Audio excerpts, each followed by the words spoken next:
We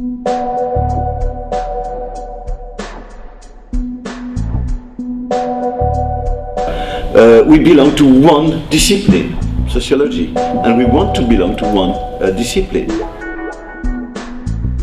But this can be connected or associated with linguistic domination, Western categories, with some hegemony.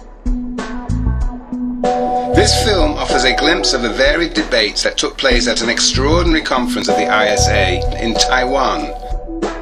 Although many other themes were discussed, the film focuses on four: linguistic domination, unequal access to resources, privatization of research, and searching for alternative theories.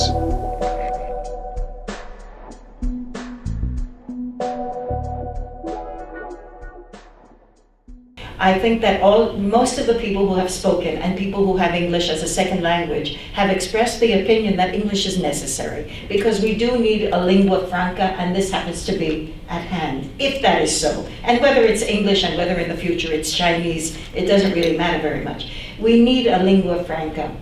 The place of language in contemporary world is the result of competition.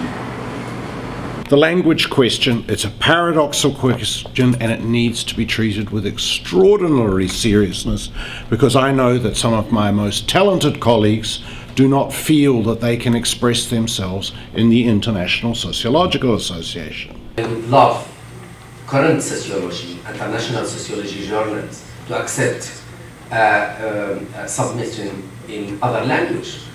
At least for Mexico, of course, we have some pressure to publish in English, but we have a very good journals in Spanish, and we encourage people to do that because, yes, it's needed to be balanced. Arabic publications did not count, and now we are fighting. We've been fighting through that Arabic publications become, if you want to, taken into consideration. Funnily enough, some of the American journals that are classed as international are in fact national, because of course they do not ever need to have foreign intellectuals on their editorial boards. So there's this kind of asymmetry there. We produce this asymmetry in our own practice, and of course, it's a very difficult question to answer, whether we should have different standards, I mean, how can you really make sure that everybody has access to equal resources? It's easier said than done. Dealing with the dominant structures that run our life, and how we should be able to reshape and reconfigure it. When we have to attend a conference, we naturally have to rely on external support, because no government would support you to attend a conference.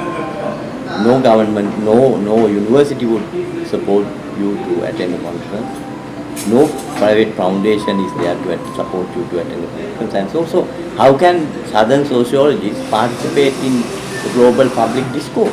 There is a need for solidarity across the sociological profession, ranging from the north to south and east to west, so that we might be able to address this asymmetry, collectively, and I think we might have to think in terms of strategies to address, the asymmetry.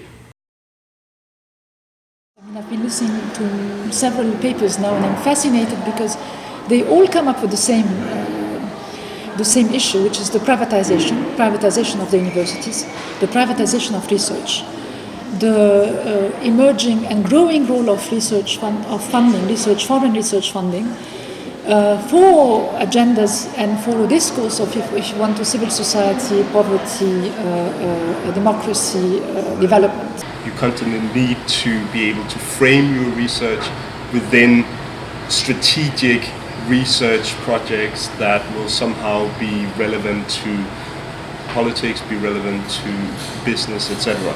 Multilateral institutions giving out, research opportunities actually makes the academics or sociologists, their knowledge productions very highly commodified. It becomes segmented and privatized.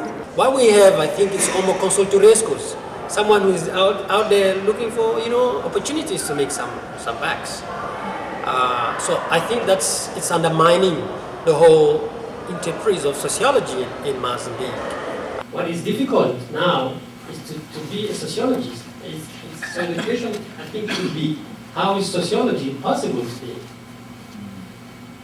How is sociology possible today? Because the social conditions to produce a professional sociology are becoming more and more difficult. We're drifting gradually into the role of technicians, called in, do some studies, do PowerPoints, graphs, and show and then disappear. Those of us who are academically more oriented, we tend to deal with all these donor organizations as consultants. Hacer la sociología como la hacemos nosotros tiene sus enormes inconvenientes por la enorme dispersión de actividades que uno tiene. Pero a su vez te da un sentido de realidad y un contacto con el mundo que no tendrías si no fuese así. Research is the same, the privatization of research, but most of the research is heading towards consultancy. But when you look at the production, the intellectual production, you will be, it's striking to see how, the poverty of, if you want to, interesting sociological, anthropological research.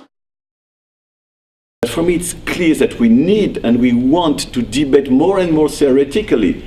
At that stage, we did not debate, we just expressed this desire. We did not fight theoretically. The truth is that U.S. still being the center of knowledge production, and most, you look at the elites from developing world, a lot of them still train in the U.S. or Europe. So you kind of go back home and bring, like the dominant ideology kind of get perpetuated. In my part of the world, may also be the case elsewhere, we do not have the opportunity to talk about theory. There are no conferences or forums on theory.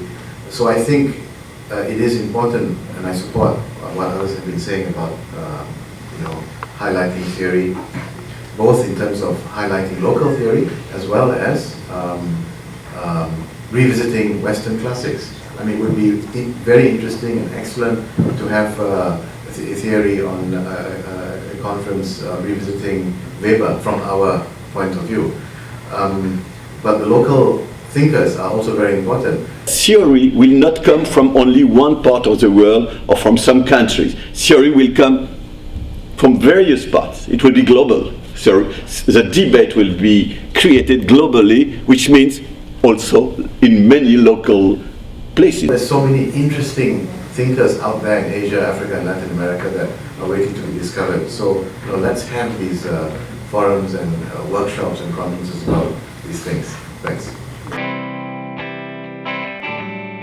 Is necessary, because we do need a lingua franca. Some of my most talented colleagues do not feel that they can express themselves. How can Southern sociologists participate in the global public discourse? Now is to be a sociologist. For me, it's clear that we need and we want to debate more and more theoretically. It is a time of transition in that sense. We are sort of being pushed into much more of a kind of global vision of what doing sociology is all about. Global visions of collaboration across those kind of inequalities.